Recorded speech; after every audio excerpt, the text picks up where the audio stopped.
নমস্কার, আমি জ্যোতিষতন্ত্র পি কুমার বলছি মন্ত্রের যন্ত্র থেকে। আমি আজকে যে ভিডিওটা আপনাদের সামনে নিয়ে আসলাম সেই ভিডিওটা হচ্ছে যারা ভালোবাসেন ঠিক তাদের জন্য। মানে অনেক ব্যক্তি আছেন, মানে পুরুষ ব্যক্তি কোনো মহিলাকে ভালোবাসেন, দিনের পর দিন, মাসের পর মাস, বছরের পর বছর ভালোবাসেন, কিন্তু বিনিময় তার তাচ্ছিল্য ছাড়া আর কিছু তার কপালে জোটে না। এরকম কিন্তু প্রচুর আছে।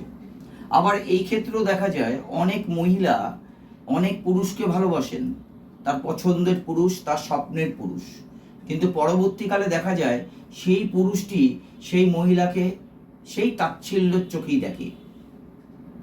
কিন্তু অ্যাকচুয়ালি যে ভালোবাসা, যেটা হৃদয়ের দেওয়া নেওয়া, সেটা কিন্তু কখনো পরিপূর্ণতা দুজনের মধ্যে হয় না। এরকম ঘটনা প্রচুর দেখা যায়। তাই এই ঘটনাগুলোর মধ্যে আরো কিছু ঘটনাতে দেখা যায় যে একটি পুরুষ একটি মহিলাকে বেশ বেশ কিছুদিন ধরে কিন্তু ভালোবেসে যাচ্ছে, তাতে 2 মাস 4 মাস বাকি বছর খানিক দেখা যাচ্ছে ভালোবাসছে, কিন্তু এক সময় এটার অপোজিট হতে আরম্ভ করলো, ঘড়ির অপোজিট কাটা ঘুরতে আরম্ভ করলো তাদের লাইফে। দেখা যাচ্ছে ওই মহিলাটা, ওই পুরুষটি, যেই পুরুষটিকে সেই মহিলাটা ভালোবাসেন, সেই পুরুষটি, মহিলাটি আস্তে আস্তে সেই পুরুষটিকে একটু অন্য চোখে দেখছেন। অর্থটা হচ্ছে সে আগের মতো সে আন্তরিক ভালোবাসাটা কিন্তু নেই। ঘুরছেন, ফিরছেন, খাচ্ছেন, সবই আছে, কিন্তু সেই আগের মতো পরিপূর্ণতা কিন্তু সেই পুরুষটি পাচ্ছেন না। এরকম কিন্তু প্রচুর ঘটনা আপনারাও দেখে থাকবেন, আমি তো জানি। তাই এইসব ঘটনার থেকে বাঁচতে হবে। একটি লোক, একটি মহিলা যাকে ভালোবাসেন, দিনের পর দিন ভালোবেসে যাচ্ছেন, তার অফুরন্ত চাওয়া পাওয়া যা কিছু আছে না কেন সব কিন্তু পুরুষটি রক্ষণাবেক্ষণ করছেন। কিন্তু বেশ কিছুদিন যাওয়ার পরেই কিন্তু সেখানে একটা বাধা হয়ে দাঁড়ালো থার্ড ব্যক্তি। এটা আপনাদের চোখে পড়বেই।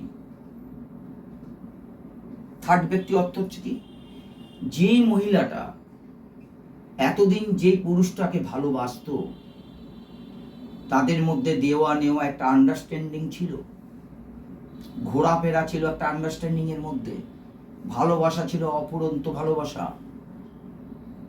কেউ কারোর ফোন না পেলে পাগলার মতো হয়ে যেত, পাগলের মতো হয়ে যেত। রাতে ঠিক ঘুমোতো, মানে ঘুমাতে যেতে গেলেও একবার একজনকে ফোন করে নিত। ঠিক এই কন্ডিশনের প্রেম বা ভালোবাসা আস্তে আস্তে উবড়ে যাচ্ছে। মহিলাটা এবার সেই পুরুষটিকে অ্যাভয়েড করবার চেষ্টা করছে, আস্তে আস্তে সরে যাচ্ছে। কার জন্য? ওই থার্ড ব্যক্তির জন্য। আর পুরুষটি কি? পুরুষটি কিন্তু তার ভালোবাসা যেটা ছিল তার থেকেও আর 3 গুণ বাড়িয়ে দিয়েছে। এই 3 গুণ বাড়াবার ফলেও সেই মহিলার থেকে কোনো রকম আশ্বাস সেই পুরুষটি পাচ্ছে না।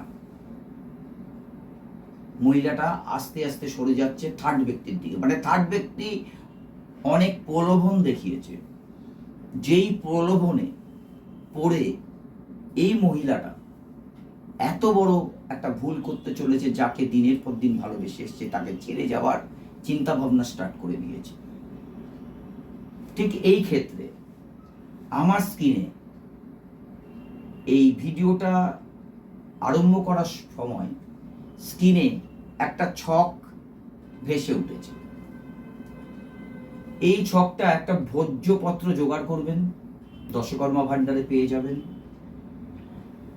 নিশিরাত মানে রাত 12টার পরে নিস্তব্ধ ঘরে একটু আতর ছড়িয়ে দেবেন। ছড়িয়ে দিয়ে ভোজ্যপত্র যেটা আছে সেটা আপনার সামনে রেখে আপনার ইষ্ট দেবতাকে ডেকে ডালিম গাছের পেন দিয়ে, ডালিম গাছের একটা পেন জোগাড় করে নেবেন, মানে ডাল কেটে পেনের মতো ছুলে নেবেন। ছুলে নিয়ে জাফরান কালি দিয়ে এই ছকটা রাত 12টার পর, মানে নিশি রাত্রে, আপনি ওই ভোজ্যপত্রের উপর আঁকবেন। আঁকার পরে আঁকার নিচে ঠিক বাঁ হাতে আপনার প্রেমিকার নামটা লিখবেন, আর ডান হাতে আপনার নামটা লিখবেন। এই লেখার পরে আপনি এটাকে ভাঁজ করে একটা 3 ধাতুর মাদুলি বা একটা সোনার মাদুলি বা একটা রূপোর মাদুলি আপনি ডান হাতে পরে নিন। আরেকটি কাজ আপনাদের করতে হবে, একটা তামার পাতে এই ছকটা সুন্দরভাবে কাটতে হবে। সেটা আপনার স্যাকরা দিয়ে করে নিতে হবে। যারা ছিলার কাজ করে তাদের দিয়ে করে নিতে হবে। তারা এই ছকটা কেটে দেবে একটা তামার পাতে। এই তামার পাতটা আপনার পকেটে রাখতে হবে। আমি আপনাকে হলপ করে বলছি, এই তন্ত্র যদি আপনি ঠিকমতো করতে পারেন, আপনার হারিয়ে যেতে চলেছে এমন ভালোবাসা, যার জন্য আপনি পাগল হতে চলেছেন, যার জন্য আপনি কষ্ট পাচ্ছেন, যে আমি এত কিছু করলাম তার বিনিময়ে তার পারিশ্রমিক হিসাবে আমি এটা পাচ্ছি, এই জায়গাটা থাকবে না। আপনার পুরনো ভালোবাসা আবার নতুন করে আপনার জীবনে প্রবাহিত হবে। নমস্কার।